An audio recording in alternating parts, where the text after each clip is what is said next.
Dalia, Emily, Emily y María Fernanda. Ajá. Bueno, no. Emily. Dalia. ¿Qué? A ver, Dalia, dime, soy Dalia. No, Soy mira, Dalia. Y tengo un problema. Dale. Ajá. Nosotros vamos a hablar sobre el síndrome de hipertensión endocraniana. Ajá. El síndrome de hipertensión endocraniana es una entidad neurológica de gran importancia porque puede representar una emergencia potencialmente mortal que puede llevar a un daño cerebral irreversible. Este se caracteriza por el aumento de la presión intracraneal por encima de los valores normales, la cual es una elevación sostenida por alrededor de más de 5 a 10 minutos de la presión intracraneal por encima de los 20 milímetros de mercurio, lo que compromete la perfusión cerebral y la homeostasis del sistema nervioso central. Dentro de la anatomía funcional tenemos las estructuras intracraneales que participan en el aumento de la presión, como lo es, bueno, dentro del cráneo vamos a tener una cavidad rígida, bueno, el cráneo es una cavidad rígida, que contiene el encéfalo, el líquido cefalorraquídeo y la sangre. En promedio tenemos un tejido cerebral del 80% aproximadamente en adultos, de líquido cefalorraquídeo de un 10% y de volumen sanguíneo un 10% también. En los valores normales tenemos que la presión intracraneal ronda entre los 3 a 15 milímetros de mercurio. El encéfalo, por su parte, cumple funciones motoras, sensitivas y vitales, por lo que el edema o desplazamiento va a explicar los síntomas neurológicos y el compromiso de la conciencia. El sistema ventricular va a drenar y va a producir líquido cefalorraquídeo, por lo que su obstrucción puede causar hidrocefalia. Por su parte, el volumen sanguíneo va a aportar y drenar sangre, por lo que su congestión puede causar lo que es la presión intracraneal. Y bueno, por esta parte también tenemos que el nervio óptico transmite el aumento de la presión intracraneal produciendo papiledema. También las estructuras meningias como el haz del cerebro, la tienda del cerebelo y el foramen magno son zonas donde se van a producir las herniaciones cerebrales.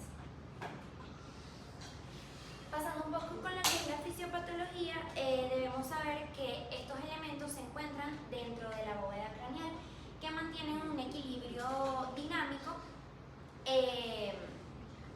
Van a mantener un equilibrio dinámico descrito por la doctrina de Monroe-Kelly, la cual establece que el aumento de uno de estos componentes debe compensar la disminución del otro para poder mantener una presión estable, por así decirlo.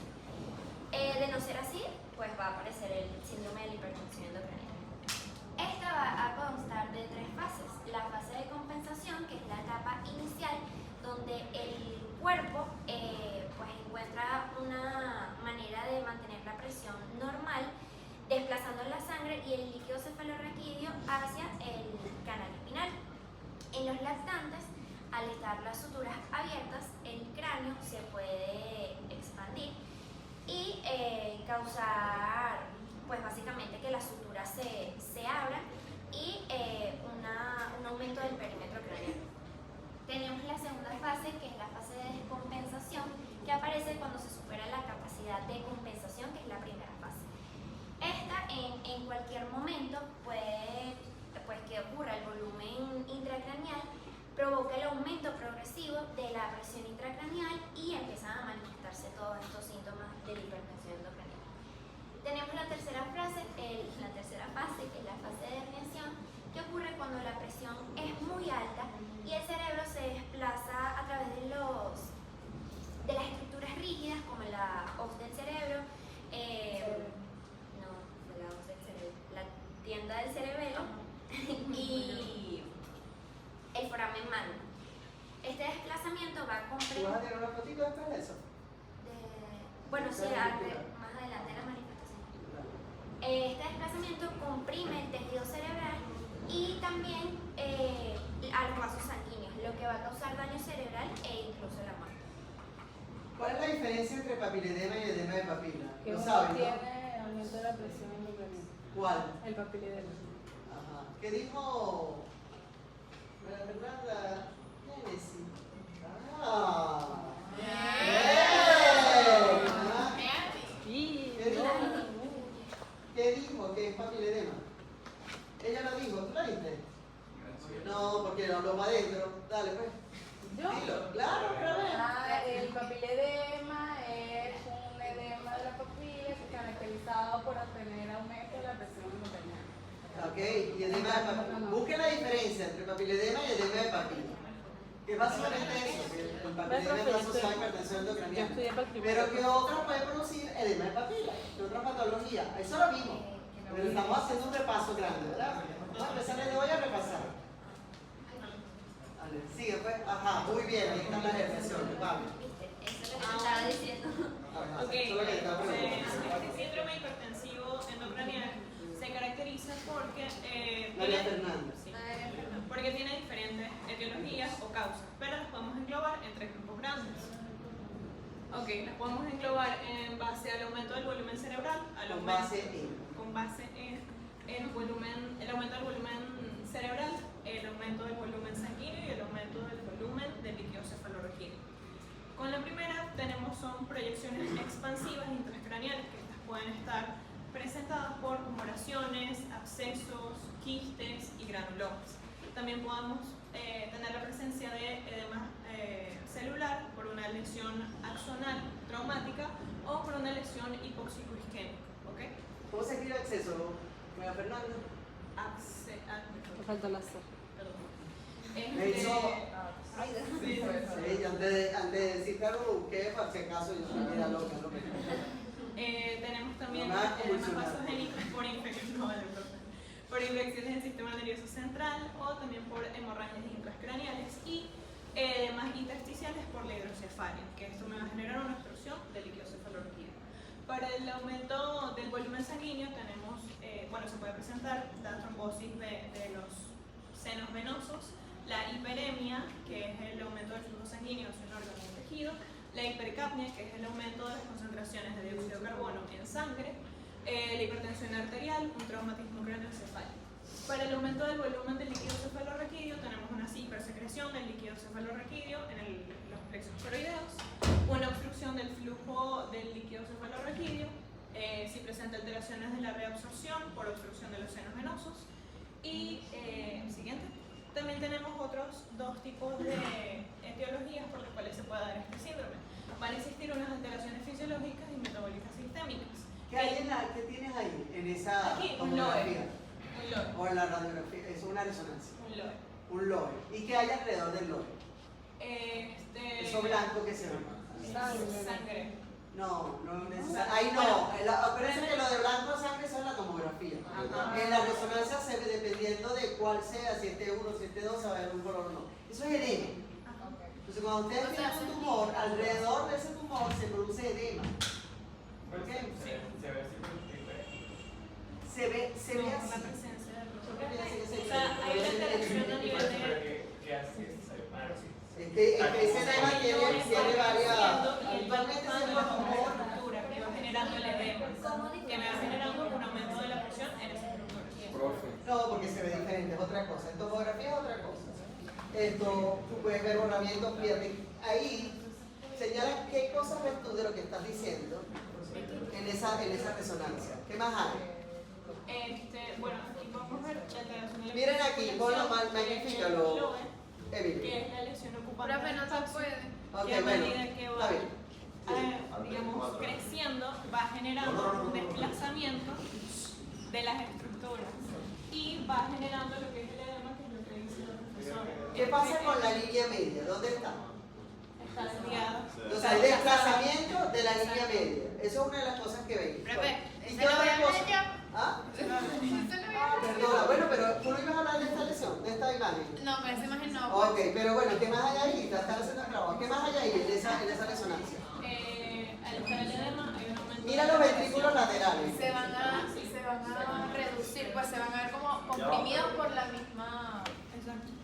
¿Qué pasa? Exacto, la misma lesión está desplazando la línea media y está comprimiendo. O sea, aquí debería haber unos poquitos, pero ya no los hay Por la compresión. O sea, mira el cuerno lateral del lado izquierdo y mira el cuerno lateral del lado derecho. Está desplazado, está apretado, el edema de la lesión lo está presionando. Además que también podemos ver aquí que los surcos no están tan definidos. Hay borramiento de los surcos. Muy bien. ¿Cómo diferenciamos un edema Puño. por un golpe de un edema por un golpe? Oye, porque ves el LOE. Claro. Pero la lesión no ocupante. ¿Cómo que no? Muéstrame el LOE. Lo que pasa es que eso es otra imagen, eso es una imagen de difusión. Entonces, dependiendo de la resonancia, la tomografía es facilito, porque es una sola, digamos, imagen.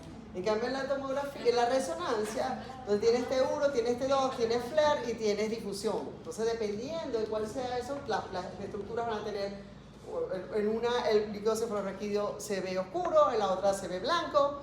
Entonces, ¿ves? Es diferente. Y una es mejor para ver una cosa, otra es mejor otra. Y para ver isquemia, la mejor es difusión. Para ver isquemia aguda. Aguda. Es la difusión. Dale, pues. Sí, Bueno, no, eso perdón. no, tranquila, profe. Eso es una de las, digamos, alteraciones que genera, que es la alteración de la microcirculación por la presencia del lodo y todo lo que acabamos de explicar. También puede haber presencia de herniaciones, que también se va a generar un desplazamiento de este tejido nervioso, y alteraciones de la perfusión cerebral. Va a haber un punto en el que va a aumentar tanto la presión intracraneal que la presión de perfusión cerebral va a disminuir. Y esto me puede generar un isquemia. No me lo pasa. Ajá. Y existe una causa un poco extraña que puede generar este síndrome, que es la hipertensión intracraneal idiopática. Esta de por sí es una condición en la que está presente el aumento de la presión intracraneal, pero no se sabe su causa en específico. ¿Okay? Presenta todos los signos y síntomas, pero hay ausencia de anomalías a nivel estructural y de alteraciones en la composición del líquido cefalorraquídeo. Así que, sin embargo, se puede... Dale. Eso es. No. Se fue. Ayuda. Spoiler. Spoiler. Eso es Miguel. Ajá, ya vi de nuevo. No tomen nada. Vamos, pues. Ok, sin embargo, se puede incrementar la presión intracraneal mediante tres mecanismos. El primero es mediante el aumento de la producción de líquido cefalorraquídeo por los plexos coroideos, por el descenso del drenaje del líquido cefalorraquídeo por las granulaciones aracnoideas y el aumento de la presión por los senos venosos. En los senos. En los senos venosos. Sí. En la trombosis de seno cavernoso, de seno sagital, puedes tener aumento Que era una de las de causas. Ok, luego tenemos manifestaciones clínicas.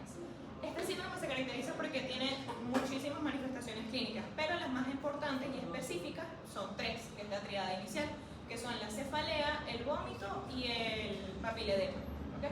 La cefalea se caracteriza porque está presente en un 54% de los casos. Esta generalmente suele suceder en las mañanas, es de forma episódica, con un episodio que inicia entre 30 a 40 minutos y a medida que va pasando las horas del día, va incrementando esta presión intracraneal. Suele ser opresiva y persistente y es holocraneal, aunque en situaciones puede llegar a solo afectar el lóbulo frontal o el lóbulo occipital. Esta cefalea se caracteriza porque se agrava cuando uno está en posición de cúbito. De cúbito. Y cuando generalmente, como esta cefalea llega a ser tan intensa, incluso en las noches suele despertar a la persona por el dolor. Esta cefalea se da es por un aumento de la presión hidrostática en el compartimiento intracraneal y por un aumento de la presión parcial de dióxido de carbono, que esto se da por una hipoventilación durante el sueño. ¿Okay? Y esto todo me induce vasodilatación cerebral. Luego tenemos el siguiente síntoma importante de esta triada, que son los vómitos. Ellos están presentes en un 40% de los casos. Son frecuentemente en la mañana y son, digamos, inducidos por la posición que ya adquirimos de cúbito. Estos vómitos se caracterizan porque son vómitos en proyectil sin estar precedidos por náuseas. Y estos se generan es por una hipersensibilidad en el área postrema o el área de reflejo o del vómito que se encuentra en el tronco del encéfalo, que esta hipersensibilidad se va a generar es por este aumento de la presión intracraneal. Y luego tenemos el papiledema, que aquí hay una inflamación del disco óptico por el aumento de la presión intracraneal. Esto va a estar acompañado por una congestión venosa retiniana, por una dilatación capilar y por un edema extracelular. En casos graves puede llegar incluso a desplazar hacia arriba, generar una elevación del disco óptico o a generar hemorragias retinianas. Esto creo que viste mal, ¿no? Sí. Ok, sin embargo, digamos, separándolo en dos fases, este síndrome podemos observar síntomas iniciales y síntomas avanzados, cuando ya es crónico. Síntomas iniciales, obviamente, bueno, la cefalea, el vómito, vamos a tener bradipsiquia y vamos a tener apatía y somnolencia. Y a medida que se cronifica este síndrome, vamos a encontrar papiledema, vamos a encontrar la obnubilación. El paciente puede generar rigidez de descerebración y vamos a encontrar diplopía y también alteraciones a nivel respiratorio.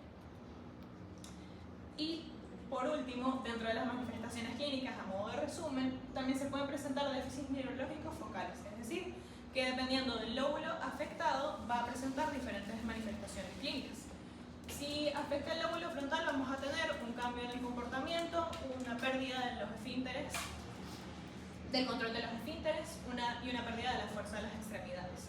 Si afecta el lóbulo parietal, vamos a tener una pérdida de la discriminación de formas y sensibilidad.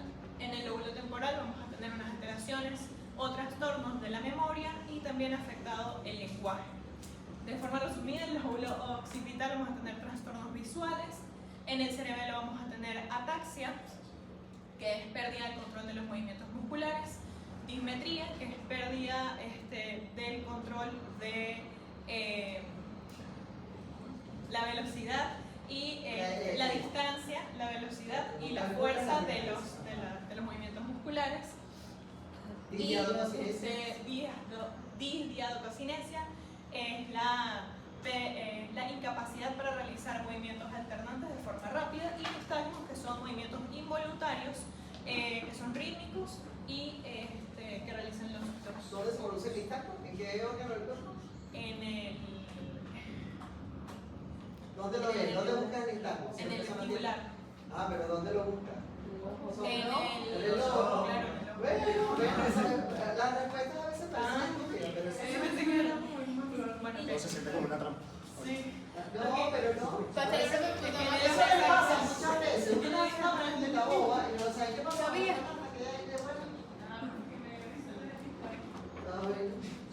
Dale, pues sigue, vamos. Ok, y si está afectado el A tronco ver, ese cerebral, cuadrito que está bonito. tenemos alteraciones de los cráneos, de las pares craneales, tenemos trastornos sensitivos y motores y una disminución del nivel de conciencia. Bueno, A ver, Emily, lúcete, párate. yo me quedo no, yo lo paso. Vamos, muchachos. Bueno, no importa. Ajá, para el diagnóstico tenemos un diagnóstico clínico que es como en la primera instancia, que son los vómitos. Estos vómitos, como ya comentó mi compañera, lo que le tiene que quedar, lo más importante es que son vómitos en proyectil. La cefalea es una cefalea intensa, una cefalea que no va a hacer con analgesia, y el papiledema, que es la inflamación del disco. Tenemos el diagnóstico de imagen, que va a ser por tomografía de cráneo, como ya lo habíamos explicado, y la resonancia magnética. Y tenemos la monitorización, que va a ser por un catéter intraventricular. Esta monitorización del catéter intraventricular va a ser tanto para drenar el líquido cerebroraquídeo y cefalorraquídeo, y para medirlo. O sea, tiene tanto método de cuantificación como de drenaje, pues. Y al ser más invasivo, es más propenso a generar infecciones. Sí. ¿Dónde meten el catéter ahí? Ventrículo. ¿Los ventrículos qué? Cerebrales. El hombro. Okay. Y el sensor intraparenquimatoso, que solo nos sirve como... Eso se hace, lo hacen obviamente en terapia intensiva. En terapia intensiva. Sí, este es el más común, este es el más El catéter intraventricular, sí. Y tenemos el sensor intraparenquimatoso, que bueno, solo sirve para medir, no es un método menos propenso a infecciones ya que no es tan invasivo. Ok, tenemos el manejo. Este manejo es más que todo en terapia intensiva, donde lo vamos a ver, pero lo primero que tenemos que tener en cuenta es que hay que elevar la cabeza de la persona a 30 grados para como que ayudar a que ese líquido, esa sangre, lo que esté ahí, disminuya. Tenemos la sedación y la analgesia. Esto se utiliza para controlar la hipertensión que puede causar los mismos dolores que son muy intensos. Tenemos la ventilación, que es para controlar... ¿Cómo se escribe? ¿Supresión con ese concepto? ¿Cómo? Ah, con Es que ese. enseguida la va a empezar. Puede haber escrito todo bonito, pero escribe eso y uno... Disculpe. Ajá. Tenemos la Métale ventilación. corrector. Sí. Métale corrector, en serio. A uno se le pasa y lo busca y ya está. Ok.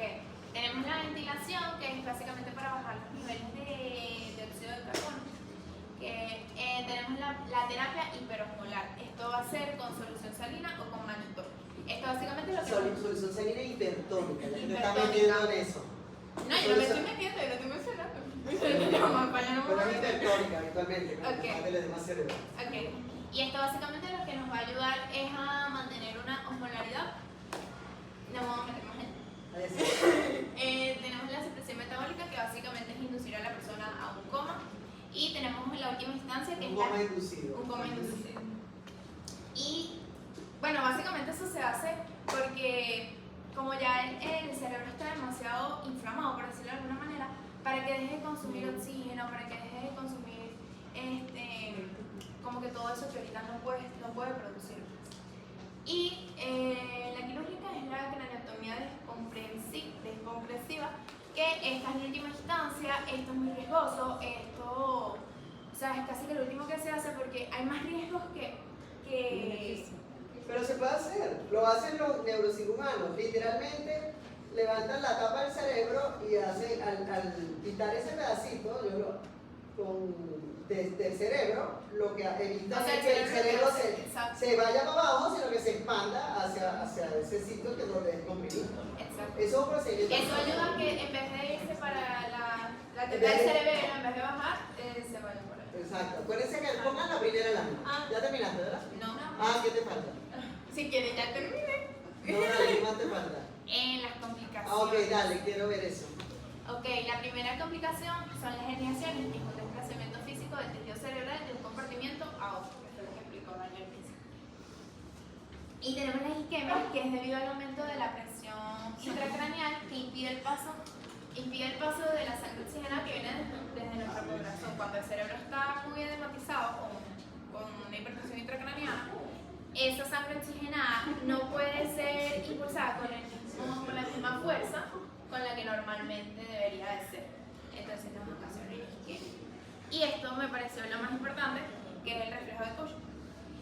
Esta es una triada que básicamente se basa en hipertensión arterial, alteración respiratoria y bradicardia. Esto no podemos esperar a que esto pase porque esto ya nos informa que hay una herniación. O sea, cuando ya tenemos esto, ya es un caso de emergencia que hay que tratar. ¿Cómo es la alteración respiratoria? Es disminuida. ¿Ah? Disminuida. Ajá. Exacto. ¿Listo? Ajá, la primera. Pon la primera lámina. Ah, bueno, y las herniaciones más comunes son Ah, la ok. umbilical y la amigdala. Ponla, pues. ¿La qué? Esa es Es la 1. Ajá. Ahí están, esas son las herniaciones. Fíjense por dónde, señala por dónde se va, Emily. ¿Para acá? Ajá. ¿Qué es eso? ¿Ah? La herniación muscular. Ajá. Aluncus. ¿Qué más? Y lo que pasa es que en esta foto, ¿será que puedo buscar ahorita la foto de internet que se ve mejor? Bueno, pero es que esas, a ver, cuando vayan a montar la presentación, monten por favor Miguel. los sitios, Escape. las herniaciones más comunes y pónganlo con nombrecitos, no sean malucas. Porque ahí tienen las diferentes etiologías, por ejemplo, ahí tienen por hematoma, pero pónganlo, acomoden eso, ¿ok? Por favor. Sí. ¿Quién viene? Emily. ahí ¿Ah? no. ¿Ah? ¿Sí, vamos? Profe, ahí está la amigdalina. Miren las hernias. Y local, que son las más comunes, pues las otras es muy poco que ver. Ok, entonces explícame. Bueno, pero señálala ahí. O sea, ¿cuáles son las que Mira cómo se ve la amígdala. ¿Cómo es esa amigdalina, por ejemplo? ¿Quién se va ahí? Ve la amígdala cerebrosa. Ve el cerebro. Ajá, aquí. Ahí está. Bueno, eso es lo que quiero que me digas. Ah, bueno, ¿qué tal? Ok, la oncal ya la dijiste. La oncal, tenemos Ajá. la hernia transtentorial central, Ajá. que no es tan común, y la hernia subfalcina, que tampoco es común. O sea, las que vamos a ver mayormente son estas dos. Ok, pongan eso y expliquen qué pasa. Vamos. Bravo, bravo.